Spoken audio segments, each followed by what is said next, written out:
Mainit tayo ng kawali. Lagyan natin ng kaunting olive oil.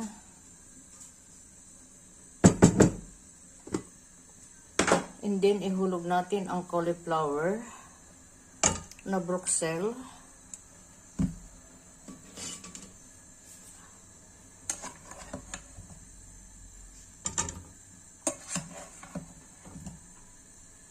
Favorite ko po yan.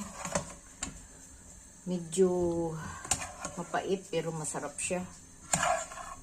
I-combine sa ating bistek. Ayan. Lagyan lang natin ng kaunting asin.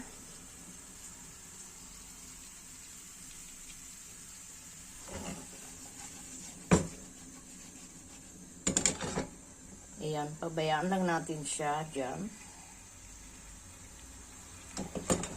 Lagyan natin ng kaunting black pepper.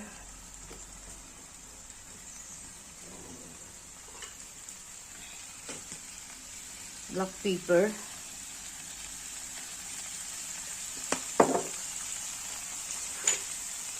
Kaunting oregano.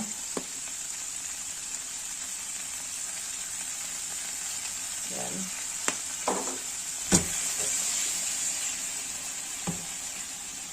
Ganyan lang natin siya.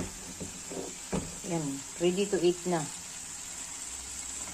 Nilaga muna natin siya sa ating isang kalderong maliit para maluto. Ayan. Thank you for watching.